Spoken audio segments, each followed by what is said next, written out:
اور اقبال کہتے ہیں غیرت ہے بڑی چیز جہان تگ و دو میں، پہناتی ہے یہ فقر کو تاج سردارا۔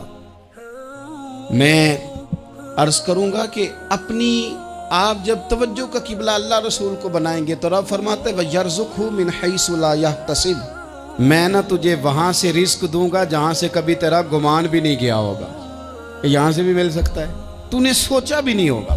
بخاری شریف میں حدیث ہے، حضرت جابر ابن عبداللہ فرماتے ہیں نبی پاک صلی اللہ علیہ وسلم نے نا 300 لوگوں کا ایک لشکر روانہ کیا کسی مہم کے لیے، کسی جہاد کے لیے۔ حضرت ابو عبیدہ بن جراح رضی اللہ تعالیٰ عنہ امیر لشکر تھے۔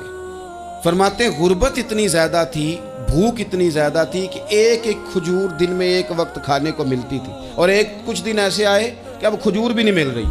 فرماتے ہیں اتنی زیادہ بھوک لگی مجاہدین کو، 300 بندہ پتے کھا کے گزارا ہونے لگ گیا۔ یہ بخاری میں موجود ہے۔ آپ فرماتے ہیں کہ دریا کے کنارے ہمارا پڑاؤ تھا، ٹھہراؤ تھا۔ جب بھوک سے نڈھال ہو گئے نا، وَيَرْزُقْهُ مِنْ حَيْثُ لَا يَحْتَسِبُ، اللہ وہاں سے روزی دیتا ہے، گمان بھی نہیں ہوتا۔ فرماتے ہیں ایک مچھلی اللہ تعالیٰ نے دریا کے کنارے بھیجی، فرماتے ہیں وہ تھی تو مچھلی پر پہاڑ جتنی تھی۔ بخاری میں لفظ ہیں، حضرت جابر ابن عبداللہ رضی اللہ تعالیٰ عنہ فرماتے ہیں 300 آدمی 18 دن تک اس مچھلی کو کھاتے رہے، مچھلی ختم ہی نہیں ہوئی۔ مچھلیاں نہیں، مچھلی کہتے ہیں 18 دن 300 بندہ کھاتا رہا، مچھلی ختم ہی نہیں ہوئی۔ اور فرماتے ہیں کہ اس کی ہڈی نکال کے، کانٹا کہیں گے آپ اپنی زبان میں، کہتے ہیں وہ نکال کے نا تو اس کو کھڑا کیا نا جب، تو اونٹ کجاوے سمیت اس کے بیچ سے گزر جاتا تھا، 2 اس کے کانٹے جوڑے۔ فرماتے ہیں وہ اس کا گوشت ہم کھاتے تھے اور اس کی چربی بطور تیل کے ہم جسموں پہ ملتے تھے، بیماروں کو اس سے سکون آتا تھا، تندرستی شفا ہوتی تھی۔ فرماتے ہیں ہم کھایا بھی ہم نے، اور کچھ لے کے ہم مدینے بھی گئے، اور قربان جائیں نبی پاک نے بھی اس میں سے کھایا۔ ہم نے عرض کی حضور یہ معمہ کیا ہے، یہ ماجرا کیا ہے؟ تو محبوب نے فرمایا تمہارے پاس غذا نہیں تھی، رب نے تمہارے لیے بندوبست کیا ہے، اللہ نے تمہیں دیا ہے۔ مکان شروع کر لیا، ایک صاحب نے مکان بنانے لگے، آپ وہ حساب لگا رہے ہیں، کہتے ہیں میرے پاس اتنے پیسے ہیں، اتنے میں نے فلانے دوست سے کہنا ہے اس نے دے دینے، اتنے فلانے رشتہ دار سے کہنا ہے اس نے دے دینے، اتنے فلانے سے کہنا ہے اس نے دے دینے۔ یہ ساری کاپی بنا کے مکان شروع کر لیا۔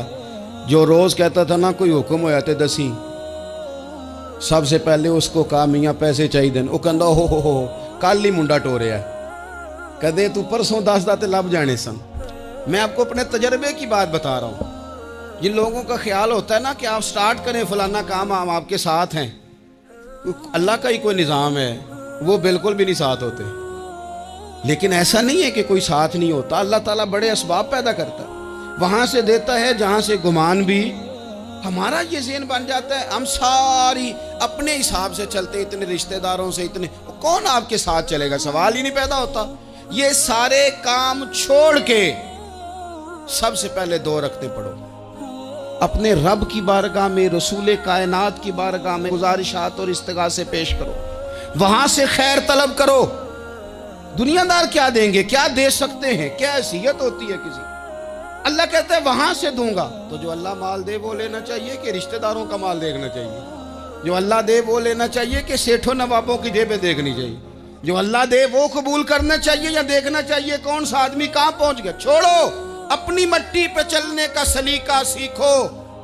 کسی کے سنگ مرمر پہ چلو گے تو پھسل جاؤ گے، پھسل جاؤ۔ اس پر ایک اور بات عرض کر دوں، صحیح بخاری سے، مسلم سے ایک اور بات۔ کچھ چیزیں ایسی ہیں جن سے اللہ کی مدد آتی ہے، مدد ملتی ہے۔ ایک چیز ان میں سے ایسی ہے جس سے بہت مدد نازل ہوتی ہے، وہ ہے کہ جب رب آپ کو دے نا تو پھر آپ بھی اس کے رستے میں دیں، پھر مدد آتی ہے، پھر اور آتا ہے۔ بخاری مسلم میں حدیث ہے، یہ زیادہ ہی توجہ طلب امر ہے، اس پر آپ غور کریں گے۔ حضرت ابو ہریرہ فرماتے ہیں کہ نبی پاک علیہ السلام نے فرمایا ایک شخص نے بادلوں کے اندر سے آواز سنی کہ فلاں آدمی کا کھیت اور باغ خشک ہو گیا ہے، وہاں برسو اور اس کے کھیت کو سیراب کرو۔ وہ بڑا حیران ہوا کہ بادل سے آواز آ رہی۔ پھر اس نے دیکھا کہ ایک پہاڑی پر بارش ہوئی، وہ بادل وہاں برسا، پھر نالیوں سے ہوتا ہوا پانی ایک طرف چلا تو جس نے آواز سنی تھی حضور بیان کر رہے ہیں، وہ بھی پیچھے پیچھے چلا کہ پانی کدھر جا رہا ہے۔ اس نے جا کے دیکھا کہ ایک مقام پہ ایک باغ کو وہ پانی لگ رہا ہے اور ایک آدمی وہ پانی لگا رہا ہے۔ اس نے اس سے پوچھا تیرا نام کیا ہے؟ اس نے کہا کیوں؟ کہنے لگا بتا نا۔ اس نے نام بتایا تو کہنے لگا یہی تو وہ نام ہے جو میں نے بادلوں کے اندر سے سنا ہے کہ فلاں کے کھیت کو پانی دے دو۔ اس نے کہا یار تو کیا عمل کرتا ہے کہ اسپیشل تیرے لیے بارش برسے؟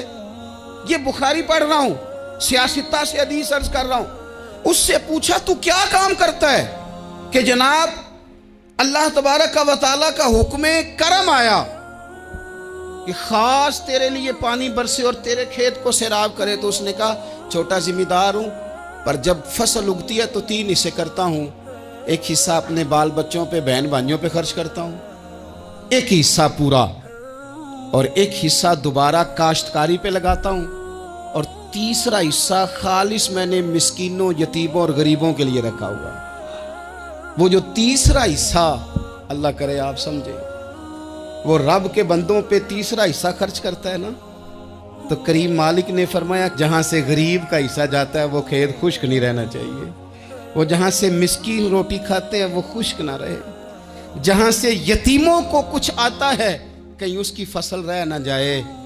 میں اور آپ بھی اگر اپنے مال میں مسکینوں، یتیموں، غریبوں کے حصے رکھ لیں گے تو فصلیں خشک نہیں رہیں گی، ان کے اندر تازگی آئے گی، نور آئے گا، کرم آئے گا، خاص کر خدا کی رحمت برسے گی۔ مدد اللہ سے چاہیں، اپنی توجہات کا مرکز رب رسول کی ذات کو بنائیں، پھر آپ محسوس کریں گے کہ بڑی جلدی اللہ تعالیٰ کی مدد آنے لگی ہے۔ کبھی آپ صرف کہہ دیں نا میرا رب میرے ساتھ ہے، اس لفظ میں اتنی طاقت ہے کہ دشمن ویسے زہر ہو جاتا ہے۔ زندگی میں کسی سے بھی لڑائی ہو اچھی طرح سوچ لیں کہ اللہ اس طرف ہے یا اس طرف ہے۔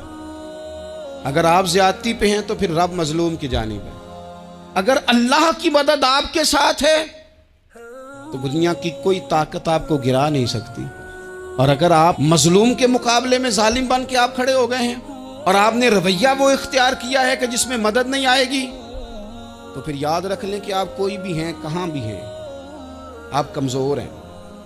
طاقتور تھے ابتدائے اسلام میں، ظاہری طاقت تھی کفار مکہ کے پاس، وہ ڈنڈوں سے مارتے تھے غریبوں کو، ان کے ہاتھوں میں ڈنڈے تھے، پر خدائی طاقت ان مظلوموں کے ساتھ تھی۔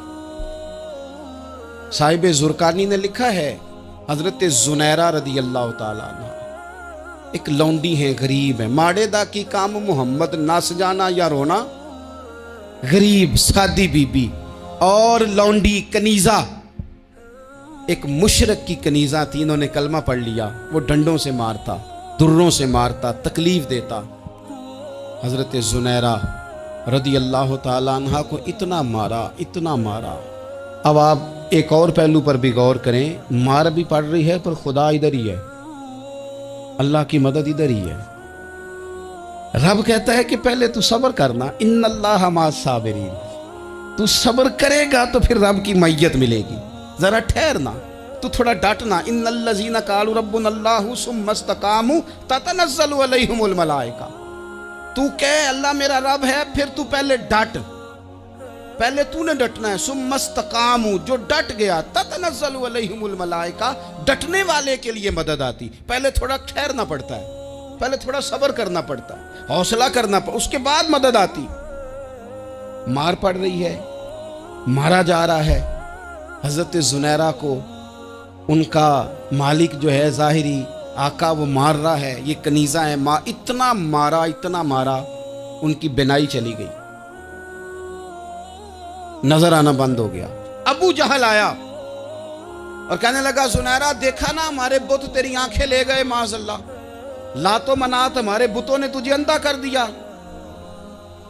اب ایسا نہیں ہے کہ بی بی روتی جا رہی ہے، روتی جا رہی ہے، مایوسی مایوسی، معاذ اللہ، پریشانی، غریبی بڑی ہے، پوچھنے والا کوئی نہیں، یہ باتیں نہیں۔ کیا جملے ہیں خاتون کے، کیا لفظ ہیں۔ ابو جال نے طنزیہ کہا، معاذ اللہ، کہنے لگا دیکھا نا ہمارے بتوں نے تجھے اندھا کر دیا۔ تو جناب زنیرہ آنکھوں کی بینائی گئی ہے، رات کو گئی ہے، دکھ ابھی تازہ ہے، لیکن اللہ پہ جو توکل ہے، اپنے مالک سے جو رشتہ ہے، وہ اتنا مضبوط ہے، اتنا طاقتور ہے، اس میں اتنی گہرائی ہے کہ حضرت زنیرہ بول کے نا اتنی قوت سے بولی، اتنی طاقت سے بولی کہ پورے کفر پر لرزہ طاری ہو گیا۔ فرمانے لگی تمہارے بتوں کی کیا اوقات ہے کہ وہ میری بینائی لے جائیں؟ یہ میری رب کی حکمت کا تقاضا ہے۔ جب تک اس نے چاہا زنیرہ دیکھتی رہی، اور جب اس نے چاہا زنیرہ کی آنکھوں کی بینائی چلی گئی، اور اگر وہ چاہے گا نا تو بینائی واپس بھی کر دے گا۔ اگر ہو ذوق یقین پیدا تو کٹ جاتی ہیں زنجیریں، اگر وہ چاہے گا تو بینائی آ بھی جائے گی۔ حضرت زنیرہ نے رات کو یہ لفظ کہے، ابو جہل اور سارے کفار ڈر کے سن کے چلے گئے، آپ اطمینان سے آ کے بستر پہ سوئی۔ جب سویرے اٹھی تو اللہ نے آنکھوں کی روشنی واپس کر دی تھی۔ آنکھوں کی اب چھڑی پکڑی ہے، بازاروں میں گھومتی ہے، کہتی ہیں بلاؤ کدھر ہے تمہارے نات و منات، دیکھو میرے رب نے روشنی واپس کر دی۔ آ کر میرے ساتھ ادھر آ، ستمگر ہنر آزمائیں، تو تیر آزما ہم جگر آزمائیں۔ بیمار لوگوں یاد رکھو، کہہ دیا ڈاکٹر نے کہ تو بڑا بیمار ہے، تو بڑا کمزور ہے، یہ ہو گیا وہ ہو گیا، تو ڈاکٹر اپنے علم کے مطابق بات کر رہا ہے، ہوگا تو وہ جو میرا رب چاہے گا۔ کمزور ہو جانا، پریشان ہو جانا، تکلیف میں آ جانا، پتہ نہیں بات ہو گئی ہے تو جانے کیا ہو جائے گا۔ اپنی زندگی کے اندر اپنے رب سے رشتہ مضبوط کریں، رسول کائنات سے رشتہ مضبوط کریں، اللہ والوں سے رشتہ مضبوط کریں۔ حضرت زنیرہ نے پیغام دیا کہ زندگی میں جو جینا چاہتے ہیں تو وہ رب کا نام لے کے جی سکتے ہیں، جو اپنی زندگی میں خوشیاں دیکھنا چاہتے ہیں تو رسول اللہ کے نام پر خوشیاں دیکھی جا سکتی ہیں۔ توکل کی بنیاد پر بندہ خوشیاں لے سکتا ہے، اور اگر انسان میں توکل نہیں ہے تو پھر وہ اس کالے جادو سے بھی ڈر رہا ہے، وہ نیلے سے بھی ڈر رہا ہے، وہ پیلے سے بھی ڈر رہا ہے، وہ فلانے سے بھی ڈر رہا ہے، وہ میرے خلاف فلانا رشتہ دار سازش کر رہا ہے تو ڈر رہا ہے، فلانا میرے بارے میں یہ کر رہا ہے تو ڈر رہا ہے، وہ پتہ نہیں دنیا ادھر ہو جائے گی تو کیا ہو جائے گا، اٹھ باندھ کمر کیوں ڈرتا ہے، پھر دیکھ خدا کیا کرتا ہے۔ تو اس ساری گفتگو کا نچوڑ آپ کو یہ عرض کیا ہے، سب سے پہلے تو یہ کہ میدانوں میں مدد بھی اللہ کی، رزق میں مدد بھی اللہ کی، فصلیں خشک ہوں تو مدد پھر بھی اللہ کرے، تو پھر ساری مدد، اور اگر انسان بیمار ہو تو پھر بھی مدد اللہ کی۔ تو اپنے اللہ کی جانب توجہ کو بڑھائیں، آپ اللہ سے مدد کے سوالی بنیں۔ ترمذی کی ایک حدیث ہے، میں آپ کو زندگی کا تجربہ بتاتا ہوں کہ جب میں بڑا پریشان ہوتا ہوں تو یہ والی روایت کھول لیتا ہوں، مزہ دیتی ہے۔ میرے نبی پاک علیہ السلام نے فرمایا اپنے دکھ سیٹھوں نوابوں کو نہ کہنا، مالداروں کا نہ کہنا، ورنہ اللہ تمہیں کبھی غنی نہیں کرے گا۔ فرمایا اپنے دکھ اپنے رب کی بارگاہ میں عرض کرنا، جلدی کرے یا دیر سے کرے اللہ تمہیں لوگوں سے بے نیاز کر دے گا، اللہ تمہیں غنی کر دے گا۔ رات کو بیٹھو نا اس کی بارگاہ میں، اسے دکھڑے سناؤ، چھوٹی چھوٹی باتیں۔ حضور نے فرمایا نمک بھی مانگو تو رب سے مانگو، چھوٹی چھوٹی بات سے شروع کرو نا۔ جب بندہ شروع کرتا ہے نا چھوٹی چھوٹی چیزیں تو بڑی ساری چیزیں یہ اس طرح ہوتا ہے جیسے بندہ رب سے گفتگو کر رہا ہے، مالک مجھے یہ چاہیے، مالک میں یہاں کمزور ہوں، اللہ میں یہاں پریشان ہوں۔ آپ یہ کر کے تو دیکھیں، لمبی لمبی دعائیں مانگ کے تو دیکھیں، اس کے حضور جوڑ کے تو دیکھیں، آپ دیکھیں گے راحت کتنی ہے، سکون کتنا ہے۔